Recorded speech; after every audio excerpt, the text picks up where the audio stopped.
कहते हैं कि दुनिया में मन सबसे ज्यादा शक्तिशाली चीज होती है। अगर किसी चीज को तुम पूरे मन से चाह लो तो तुम उसे हासिल कर सकते हो। ये मैं नहीं कहता, ये सभी महापुरुषों का कहना है। लेकिन अगर ये सत्य है, ये सच है, तो जो हम अपने मन से चाहते हैं वो हमें हासिल क्यों नहीं होता है? भाई कोई भी इंसान अपने मन में दुख तो नहीं चाहेगा, लेकिन वो रहता तो दुखी है। हर इंसान अपने मन से तो कामयाब होना चाहता है, खूब पैसा कमाना चाहता है, लेकिन फिर भी वो कामयाब नहीं होता। भला ऐसा दुनिया में कौन इंसान होगा जो अपने मन में ये चाहेगा कि मैं नाकामयाब रहूं या मैं पैसा ना कमाऊं? सोचने की बात है। तो इसमें दो चीजें निकल के सामने आती हैं। या तो वो महापुरुष गलत थे जिन्होंने ये बात बोली कि मन से चाही हुई चीज हासिल हो जाती है, या फिर हम गलत हैं। आज की कहानी जो मैं आपको सुनाने वाला हूं उसमें आपको एक ऐसा मंत्र मिलेगा। उसे समझने के बाद आपको एक ऐसा मंत्र पता चलेगा जिससे आप ये समझ पाएंगे कि अपने मन से कोई भी चीज कैसे करवाई जाती है, मन में किसी भी बात का बीज कैसे बोया जाता है। ये इस कहानी से आपको अच्छी तरह से समझ में आ जाएगा। और इससे आप ये भी समझ पाएंगे कि आकर्षण का नियम, लॉ ऑफ अट्रैक्शन कैसे काम करता है। कहानी छोटी सी है लेकिन बहुत ही गहरी है। इससे पहले कि आप इस कहानी में खो जाएं, इस चैनल को सब्सक्राइब जरूर कर लें। तो चलिए ये कहानी शुरू करते हैं। एक बार की बात है, एक आदमी के जीवन में सिर्फ दुख ही दुख थे। वो जो भी काम करता उस बेचारे का वो काम पूरा ही नहीं होता। घर में आता तो घर में कलेश बना रहता, किसी से कोई मदद मांगता तो कोई उसकी मदद नहीं करता। ऐसा लगता था कि चारों ओर से दुखों का पहाड़ उसी पर टूट पड़ा है। उसे समझ नहीं आ रहा था कि मैं इन दुखों से पार कैसे पाऊं। वो दिन रात यही सोचता रहता कि अपने दुखों से छुटकारा कैसे पाना है। इसी कारण से वो रात में सो भी नहीं पाता था। उसकी आंखों के नीचे बड़े बड़े काले घेरे बन गए थे, जो इस बात का प्रतीक थे कि वो आदमी कितना दुखी है और कितना चिंतित है। कभी कभी तो उसके मन में आत्महत्या करने के भी ख्याल आते थे, लेकिन अपने परिवार की चिंता करके वो ये कदम नहीं उठा पाता था। वो इतना दुखी हो गया कि उसने निर्णय किया कि वो इन दुखों से छुटकारा पाके रहेगा। इसके लिए चाहे उसे कितनी भी मेहनत करनी पड़े, कुछ भी करना पड़े, चाहे अंगारों पे चलना पड़े, लेकिन इन दुखों से छुटकारा हासिल करके रहेगा। ऐसे ही एक दिन उसने अपने मित्र से पूछा कि मैं अपने जीवन को कैसे सुधारूं। उसके मित्र ने उसे बताया कि तुम किसी बाबा के पास जाओ। बाबाओं के पास ऐसा मंत्र होता है जिससे सारे दुख मिट जाते हैं, जीवन खुशियों से भर जाता है और धन संपदा भी हासिल हो जाती है। तुम किसी ऐसे बाबा को ढूंढ लो, बस तुम्हारा काम बन जाएगा। उस आदमी के मन में ये बात पूरी तरह से पक्की बैठ गई कि कोई बाबा ही मेरा दुख दूर कर सकता है, और इसीलिए उसे किसी भी बाबा के बारे में पता चलता तो वो उस बाबा के पास पहुंच जाता। वो उस बाबा को अपनी समस्या बताता और उससे उसका समाधान पूछता और कहता कि बाबा मैं कुछ भी करने के लिए तैयार हूं, लेकिन मेरी इन समस्याओं से मुझे छुटकारा दिला दीजिए। आप जो कहेंगे मैं वो करूंगा, लेकिन मेरे जीवन को सुधार दीजिए। बाबा उसे कुछ टोने टोट के बता देते थे करने के लिए, और बदले में दान दक्षिणा ले लेते थे कि ये टोना टोटका करने के बाद तुम्हारे घर में सुख शांति बनी रहेगी, बस इस टोटके को पूरी विधि के साथ करना। वो आदमी घर लौटकर पूरी विधि के साथ टोने टोटके करने लगा, लेकिन बहुत टोने टोटके करने के बाद भी उसके जीवन में कुछ बदलाव नहीं आया। इसके विपरीत उसका जीवन और ज्यादा दुखी हो गया। जो भी बाबा उसे टोना टोटका देता था वो बदले में उससे दान दक्षिणा लेता था, जिससे उसका धन भी धीरे धीरे खत्म हो रहा था। इससे उसके जीवन में दुख और ज्यादा बढ़ गए। तब उसे लगा कि बाबाओं के पास जाने से तो मेरे जीवन में दुख कम होने की बजाय बढ़ते ही जा रहे हैं, तो मुझे क्या करना चाहिए? बाबाओं के पास जाऊं या ना जाऊं? फिर एक दिन एक आदमी ने उसे बताया कि तुम अपने घर में किसी पंडित को बुलाकर हवन करवा लो। हवन होगा, घर शुद्ध हो जाएगा। कोई भी बुरी ऊर्जा होगी घर में तो वो घर से बाहर चली जाएगी। किसी पंडित को बुलाकर पूरे विधि विधानों से मंत्रोच्चारण कराओ और हवन कराओ, जिससे घर में सुख शांति आए। उस आदमी के मन में ये बात बैठ गई और उसने एक पंडित को अपने घर पर बुलाकर हवन करवा दिया। हवन अच्छी तरह से संपन्न हुआ। बदले में पंडित ने भी अच्छी दान दक्षिणा ली और उसके बाद वो वहां से विदा हो गया। लेकिन कुछ दिनों के बाद उस आदमी को महसूस हुआ कि उसके जीवन में अब भी कोई बदलाव नहीं आया है। अब वो आदमी पूरी तरह से दुखी हो गया और ज्यादा परेशान हो गया। अब तो उसे लगने लगा था कि मेरे जीवन में से दुख कभी खत्म ही नहीं होंगे। और यही सोच सोचकर उस आदमी का बुरा हाल हो गया था। फिर एक दिन उसे अपने मित्र से एक ऐसे बाबा के बारे में पता चला जो समाधान बताने के लिए कोई दान दक्षिणा नहीं लेता था। उस आदमी को लगा कि ये बाबा दूसरे बाबाओं की तरह नहीं हो सकता, क्योंकि ये दान दक्षिणा तो लेता ही नहीं, और अगर दान दक्षिणा नहीं लेता तो ये सच में कोई सिद्ध बाबा होगा। और यही सोचकर वो उस बाबा के पास पहुंच जाता है। जब वो आदमी वहां पर पहुंचता है तो वो बाबा ध्यान में बैठे हुए थे। ये देखकर वो आदमी वहीं पर चुपचाप बैठकर ध्यान से बाहर आने का उनका इंतजार करने लगा। थोड़ी देर बाद बाबा ने आंखें खोली तो सामने एक दुखी और परेशान युवक को बैठे देखा। वो उसकी आंखों के नीचे काले घेरे देखते ही समझ गया कि ये आदमी अपने जीवन से कितना परेशान है। उसे संबोधित करते हुए बाबा ने पूछा कि बच्चा, क्या चाहते हो? बाबा के पास क्या लेने आए हो? उस आदमी ने कहा कि बाबा, मैं अपने जीवन से बहुत परेशान हूं। मैंने इन दुखों को दूर करने के लिए बहुत सारे रास्ते अपनाए। हर वो तरकीब करके देखी जो किसी बाबा ने मुझे बताई। हर वो काम किया जो किसी भी इंसान ने मुझसे करने को कहा, लेकिन मेरे जीवन में दुखों में कोई कमी नहीं आई। बाबा, इसके विपरीत मेरे जीवन में दुखों में बढ़ोतरी हो गई। मुझे समझ नहीं आ रहा है कि मैं क्या करूं। कभी कभी तो मैं आत्महत्या करने की सोचता हूं, लेकिन अपने परिवार की सोचकर मैं ये कदम नहीं उठा पाता।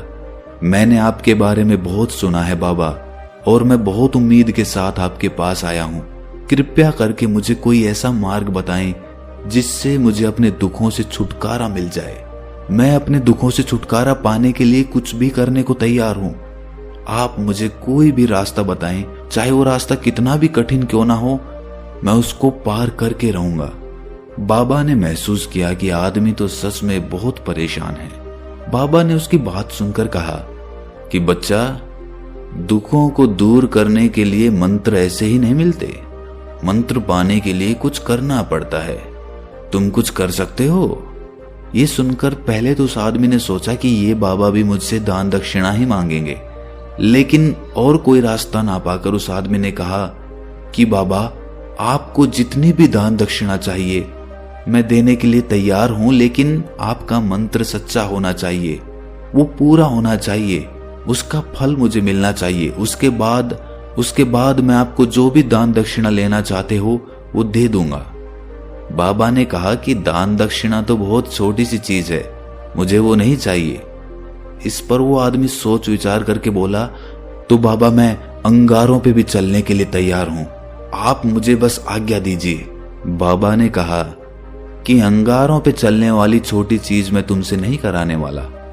मैं जो तुमसे कराने वाला हूं वो बहुत कठिन मंत्र है, उसे पूरा कर पाओगे? बाबा ने कहा कि बाबा, आप मुझे बताइए तो सही, मुझे करना क्या होगा? मैं कुछ भी करने को तैयार हूं। इस पर बाबा ने उसे कहा कि यहां से जब तुम अपने घर जाओ तो रास्ते में अपने मन में ये दोहराते जाना कि मैं सुखी हूं, मैं सुखी हूं, मैं सुखी हूं। बार बार अपने मन में यही दोहराना, और याद रहे, जुबान पर ये नहीं आना चाहिए, ये सिर्फ मन में दोहराना है। ये सुनकर वो आदमी बोला, बाबा, बस इतनी सी बात? ये तो मैं चुटकी बजा के कर लूंगा, लेकिन इससे होगा क्या? बाबा बोले कि इस मंत्र को करके देखो। वैसे भी तुमने इतने बाबाओं के मंत्र किए हैं, तो इस मंत्र को भी करके देख लो। उस आदमी ने सोचा कि बाबा कुछ दान दक्षिणा तो ले नहीं रहे, और छोटा सा मंत्र है, इसे तो मैं कर ही लूंगा। वो बोला, ठीक है बाबा, मैं ये मंत्र जरूर करूंगा। वो आदमी ये कहकर वहां से उठकर चलने लगा, लेकिन जैसे ही वो चलने लगा, पीछे से बाबा ने बोला कि बच्चा, एक बात याद रखना, जब तुम ये मंत्र अपने मन में दोहराओ तो तुम्हारे मन में बंदर के विचार नहीं आने चाहिए, बंदर का ख्याल भी नहीं आना चाहिए, तो ही ये मंत्र सिद्ध होगा। वो आदमी बोला, मुझे तो आज तक बंदर का कोई विचार नहीं आया, तो अब क्यों आएगा? आप चिंता मत करिए बाबा, मैं बस मन में यही दोहराऊंगा कि मैं सुखी हूं, मैं सुखी हूं। इसके अलावा बंदर का कोई विचार मेरे मन में नहीं आएगा। ये कहकर वो आदमी वहां से चल दिया। वो अपने मन में मैं सुखी हूं ये दोहराता हुआ थोड़ी दूर ही चला था कि उसके मन में अचानक बंदर का ख्याल आ गया।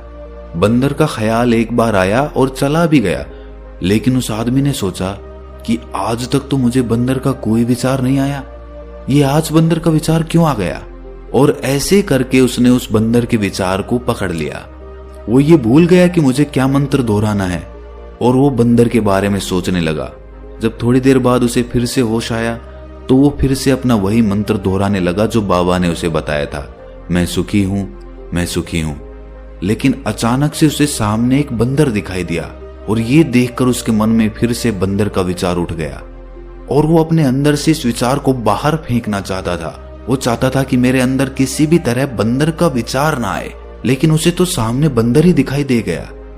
ऐसे ही जद्दोजहद करते करते वो घर पे पहुंचा और घर पे पहुंचने के बाद अपनी पत्नी को कहा कि हे बंदरिया, मुझे खाने में बंदर परोस दो।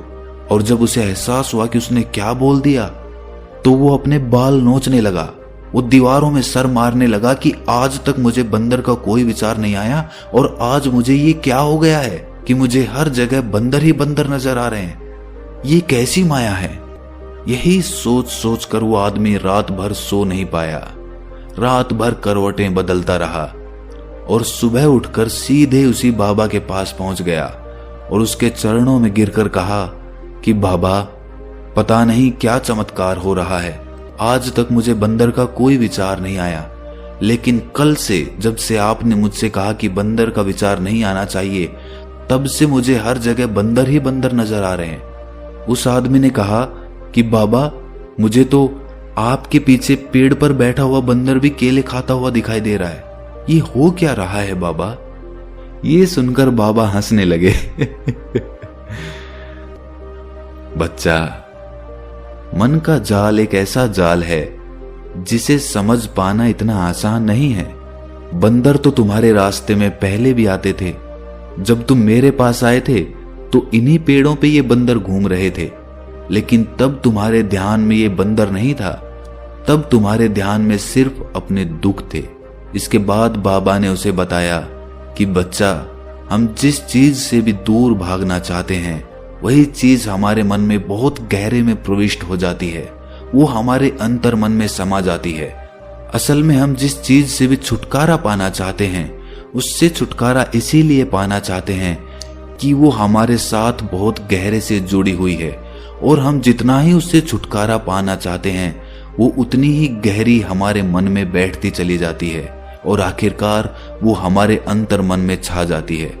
ऊपर से तो हम चाहते हैं सुखी होना कि मैं सुखी हूं, हमारे होंठ भी यही बोलते रहते हैं, लेकिन हमारे मन में दुख समाये होते हैं। हमारे विचारों में, हमारे मन में हमें दुख ही दुख दिखाई देते हैं। इसीलिए अपनी जुबान से बार बार ये बोलने से कि मैं सुखी हूं, हम सुखी नहीं होंगे जब तक ये मंत्र हमारे अंतर मन में प्रविष्ट नहीं होगा। इस पर उस आदमी ने पूछा कि बाबा, लेकिन ये मंत्र हमारे अंतर मन में प्रविष्ट कैसे होगा। ये सुनकर बाबा ने कहा कि बच्चा, अपने दुखों से लड़ना बंद कर दो। जब तक तुम अपने दुखों को दूर करने की सोचते रहोगे तब तक वो दुख तुमसे चिपके रहेंगे, तब तक वो दुख तुम्हारे अंतर मन पर अपना राज जमाए बैठे रहेंगे। और जिस दिन तुम उन दुखों के बारे में सोचना ही छोड़ दोगे, उन दुखों से छुटकारा ही नहीं पाना चाहोगे, उसी दिन से तुम्हारी जिंदगी से दुख गायब हो जाएंगे। क्योंकि किसी भी चीज से छुटकारा पाने के लिए हमें उस चीज के बारे में सोचना पड़ता है, और हम जितना ही उस चीज के बारे में सोचते हैं वो उतनी ही गहरी हमारे मन में प्रविष्ट होती चली जाती है। हम अधिकतर समय दुखों के बारे में ही सोचते हैं। हम यही सोचते हैं कि हमारे जीवन में दुख है और हमें इससे छुटकारा पाना है। इसी वजह से बार बार सोचने से वो दुख हमारे अंतर मन में प्रविष्ट हो जाते हैं और हमें एहसास भी नहीं होता। इसीलिए अगर तुम दुखों से छुटकारा पाना चाहते हो तो दुखों से छुटकारा पाने के बारे में सोचना छोड़ दो, तुम्हें दुखों से छुटकारा मिल जाएगा। अक्सर आदमी धूम्रपान छोड़ना चाहता है, शराब छोड़ना चाहता है, सुबह अपने आप से ये वादा करता है कि मैं कोई भी गलत काम नहीं करूंगा, लेकिन शाम को जब लौटता है तो नशे में चूर होकर लौटता है। ऐसा क्यों होता है कि जो हम सोच रहे हैं वो पूरा कर ही नहीं पा रहे हैं? असल में हम उस चीज को बहुत ज्यादा तवज्जो दे रहे हैं, उस चीज को बहुत ज्यादा अहमियत दे रहे हैं। जब भी हम उस चीज को छोड़ने के बारे में सोचते हैं तो हम उसकी इम्पोर्टेंस यानी कि विशेषता और ज्यादा बढ़ा देते हैं। हमारा मन उस चीज के बारे में जितना ज्यादा सोचेगा, शराब या धूम्रपान छोड़ने के बारे में जितना ज्यादा सोचेगा, हमारा मन उतना ही उस चीज के पीछे ज्यादा भागेगा। हमें उस चीज से लड़ना नहीं है, बल्कि बिना सोचे गुजर जाना है। और अगर इस मंत्र को हम समझ लेते हैं तो हम अपने जीवन में जो भी पाना चाहते हैं उसे अपने अंतर्मन में डाल सकते हैं। और एक बार वो लक्ष्य हमारे अंतर्मन में बैठ जाता है तो फिर सफलता पाने में कोई समस्या नहीं आती, कोई दिक्कत नहीं आती। तो दोस्तों, कैसी लगी आपको ये कहानी कमेंट सेक्शन में जरूर बताएं, और अच्छी लगी तो इस चैनल को सब्सक्राइब करना ना भूलें। तो मिलते हैं अगली कहानी में, तब तक के लिए अपना ख्याल रखें।